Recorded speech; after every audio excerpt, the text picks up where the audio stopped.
Seattle's Morning News. I'm Hannah Scott, in for Dave Ross. A new poll in the upcoming primary for the Seattle elections shows most voters are undecided. Despite that, Andrew Villeneuve with the Northwest Progressive Institute says the online poll of 617 likely voters conducted on behalf of NPI had some interesting takeaways.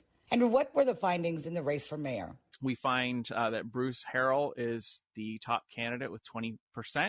Lorena Gonzalez is in second place with 12%. Colleen Echohawk is in third place with 10%. And Justin Farrell and Andrew Grant Houston are tied for fourth place with 6% each. And voters were asked two questions. The first question is, who are you voting for? And then we had a follow-up question for those who are undecided, which was, if you had to pick, who would you vote for? And a lot of people still didn't want to say because they're undecided, but some did choose a candidate at that point. So that's basically the results of two combined questions. So in your mind, does that mean Bruce Harrell has this all wrapped up as far as the primary is concerned? Bruce Harrell has a significant lead among the people who have an opinion. So he has the 20% of the total. That's 1 in 5 voters is planning on voting for Bruce. And Lorena Gonzalez has 12%. So there's a significant gap between the two of them, but things could change in the general election because right now you have a 15 candidate field. And this is the top two where people have a lot of choices. In the general election, there will only be 2 choices. So assuming it's Bruce Harrell and Lorena Gonzalez, the dynamics could be different in the general election than they are now. But right now, Bruce Harrell has a substantial lead. The real contest is for second place between Lorena Gonzalez and Colleen Echohawk. Colleen Echohawk is close enough behind Lorena Gonzalez that she could break into the top 2 because she's only 2 points behind Lorena Gonzalez. So there's a possibility that you could see some movement for second place. But Bruce looks pretty comfortable in first place in this survey. Anything that surprised you in these results? There was a significant generational divide. Older voters prefer Bruce Harrell, while younger voters are gravitating towards Lorena Gonzalez. And I know one of the biggest takeaways here is the number of people indicating that they are actually going to vote. 88% of the survey takers said they were definitely going to vote. So that's a very high number. We asked people, if you're likely to vote, and the biggest category of likely voters is people who are definitely going to vote. So people do intend to participate. There's people who are very excited about returning their ballot and doing their civic duty, but they're just not ready to say what their decision is yet. And that's not too surprising in a pandemic year when people's attention has been elsewhere and not necessarily on politics. One of the other races you looked at was the race for city attorney, an office held by Pete Holmes for more than a decade. So for city attorney, we actually find it's a tight 3-way race. Pete Holmes, the incumbent, is seeking re-election to a 4th term. He's getting 16% in our survey. His 2 challengers, Nicole Thomas Kennedy and Ann Davison, are each getting 14%.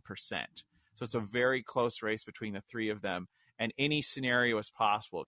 Do you think he's in trouble? He could be eliminated in the top 2 because he's not that far ahead of either of his challengers, and each of his challengers has about as much support as he does. But he's still favored because he's an incumbent who's well known, I would say. So he has an opportunity to get through to the general election, just like in his past re-election campaigns. But it's telling that despite his name familiarity and despite his record in office, he's only polling at 16%. And that's not very high for an incumbent, and he could be in trouble. Now we have 2 city council at large seats up. First, position 8. So for city council position 8, we find Teresa Mosqueda is in a pretty good position for re-election.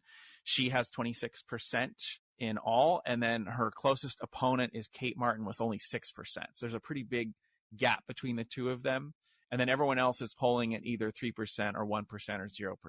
Looks like Teresa Mosqueda will face Kate Martin in November. However, Teresa Mosqueda is heavily favored to win. And I thought the results for the position 9 seat were pretty interesting. Position 9, we find that Nikita Oliver is clearing away the front runner. They have 26% support, and Sarah Nelson has 11%. Breonna Thomas has 6%. So it's basically 3 people, Nikita Oliver, Sarah Nelson, and Breonna Thomas. They are the 3 candidates who have a shot at getting through to November. And Nikita Oliver is going to get through because they have the most support by far. And then Sarah Nelson is currently in second place, but it's not over for Breonna Thomas. Breonna Thomas could break through to the top 2. But again, this poll is of 617 likely voters. It's got a margin of error of 4.3%, and the bulk of the respondents are still undecided. So is anything a sure thing here, in your opinion? Nikita Oliver was the best performing candidate in the entire survey except for Teresa Mosqueda. I think they're a lock. The battle is for second place between Sarah and Brianna. So that really says a lot about Nikita's organizing prowess, Nikita's ability to build a campaign that resonates with the electorate. Again, the best performing candidate in our survey, Nikita Oliver. Andrew, you also asked respondents one other question, but we aren't getting the results to that yet. This was not a multiple choice question. It was a question that asked, what are your priorities as a voter? What do you want the mayor to implement, the next mayor, in terms of priorities, policy? We don't have the results of that yet, but when we get them, we're going to share them, and that may offer us some insights about how voters are feeling during this pandemic and what they want to see happen at the local level. All right. Andrew Villeneuve with Northwest Progressive Institute. Thank you, Andrew.